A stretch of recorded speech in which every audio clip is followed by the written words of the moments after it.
Doctor Ghalib, আপনার কি মনে হয়েছে এই প্রশাসক নিয়োগের ব্যাপারে?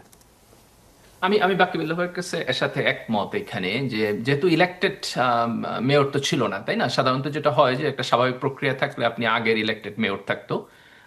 তো এখানে যেহেতু ইলেক্টেড মেয়র ছিল না, সরকার তার নিজের লোক দিতে চাইছে, তারা খুব দ্রুত দিয়ে দিচ্ছে। কিন্তু এখন ধরেন একটা কমফোর্ট জোনের মধ্যে চলে গেল এবং তারা চাইলে নির্বাচনটা আরো অনেকখানি পিছিয়ে দিতে পারে, তো সেটা যেন না হয়। দেখেন, আমাদের জুলাইয়ের পরে যেটা খুব স্পষ্ট আলাপ আলোচনা ছিল যে আমরা হচ্ছে সংস্কার চাই, আমরা বিচার চাই এবং আমরা নির্বাচন চাই। নির্বাচন মানে শুধু ন্যাশনাল ইলেকশন না, ন্যাশনাল ইলেকশনের পরে স্থানীয় সরকার নির্বাচন আমরা চাই। তো এখন এই তিনটা জায়গাতে কিন্তু আমাদের চ্যালেঞ্জ আছে। যেমন ধরেন বিচারের প্রশ্নে আজকে আমরা দেখলাম যে ট্রাইব্যুনাল থেকে ট্রাইব্যুনালের চিফ প্রসিকিউটরকে সরায় দেওয়া হলো, আগে যিনি এই লম্বা সময় কাজ করছেন। তো ওনার একটা অভিজ্ঞতা হয়েছে, উনি অনেকগুলো মামলা তদন্ত করে একটা সার্টেন জায়গা পর্যন্ত আনছেন।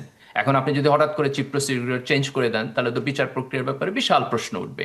এবং এই বিচার প্রক্রিয়ার সামনে স্মুথলি আগাবে কিনা এটা দেখার জন্য আবার আমাদের 6 মাস ওয়েট করতে হবে যে এটা এটা কিভাবে আগাচ্ছে। তারপর সংস্কারের প্রশ্ন আসলো। জুলাই সনদ বিএনপি তো এগ্রি করে বলে আমার কাছে মনে হচ্ছে না। তারা এখন পর্যন্ত সংবিধান সংস্কারের ব্যাপারে খুবই অ্যাম্বিগুয়াস ডিসিশন নিচ্ছে, যে তারা কি করবে সেটা নিয়ে আলাপ আলোচনাও করে নাই, স্পষ্টভাবে বলেও নাই। বরং তারা যে শপথ নিল না সংবিধান সংস্কার পরিষদের মেম্বার হিসাবে, এটা খুব স্পষ্টভাবে আমাদেরকে বার্তা দেয় যে তারা স্বাভাবিক ডিউ প্রসেসের বাইরে জুলাই সনদ বাস্তবায়ন করতে হয়তো খুব বেশি একটা ইন্টারেস্টেড না। এবং তারপর থেকে নির্বাচন, একটা নির্বাচন হয়ে গেছে, বিএনপি ক্ষমতায় আসছে। কিন্তু প্রশ্ন হলো স্থানীয় সরকার নির্বাচন হবে কিনা, এবং তার চাইতে বড় প্রশ্ন হলো স্থানীয় সরকার নির্বাচন হইলে পরে সেটা সুষ্ঠু হবে কিনা। আমাদের কিন্তু অতীত অভিজ্ঞতা হইলো রাজনৈতিক সরকারের অধীনে যখন স্থানীয় সরকার নির্বাচন অতীত হয়েছে, যে আপনি প্রায় দেখছেন যে ভায়োলেন্স হয়েছে। আওয়ামী লীগের সময় একটা স্থানীয় সরকার নির্বাচনে প্রচুর খুনাখুনি হয়েছে প্রত্যেকটা জায়গায়। তো আমাদের এটাও সরকারের জন্য একটা টেস্ট, যে আমরা নিরপেক্ষভাবে দলীয় আপনার আধিপত্য বাদ দিয়া এবং সন্ত্রাস বাদ দিয়া, ভায়োলেন্স বাদ দিয়া একটা স্থানীয় সরকার নির্বাচন আমরা করতে পারি কিনা। তো এই যে জুলাইয়ের পরে আমরা গণতন্ত্রে ফিরলাম, প্রশ্ন হইল আমরা কি একটা ভালো শাসন ব্যবস্থায় ফিরলাম। এই চ্যালেঞ্জটা এখন বিএনপির কাঁধে, এবং প্রচুর চ্যালেঞ্জ এখানে আছে।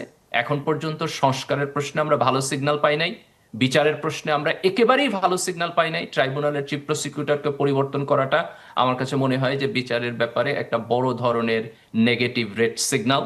তো আমরা সামনের দিনে অপেক্ষা করবো এবং দেখবো, এবং স্থানীয় সরকার নির্বাচনের মধ্য দিয়ে আমরা বুঝবো যে বিএনপি কি শুধুমাত্র জাতীয় নির্বাচনের মধ্য দিয়ে নিজে ক্ষমতায় আসবে এইটুকুর ব্যাপারে ইন্টারেস্টেড ছিল, নাকি তারা সংস্কার, পরিবর্তন, সুশাসন এবং সর্বস্তরে আপনার মাঠ প্রশাসনে একটা সুষ্ঠু নির্বাচনের মধ্য দিয়ে গণতন্ত্রায়ন যেটা, সেটার ব্যাপারে ইন্টারেস্টেড ছিল। তো জি। এটা আমরা খুব ধীরে ধীরে আমরা দেখতে পাবো।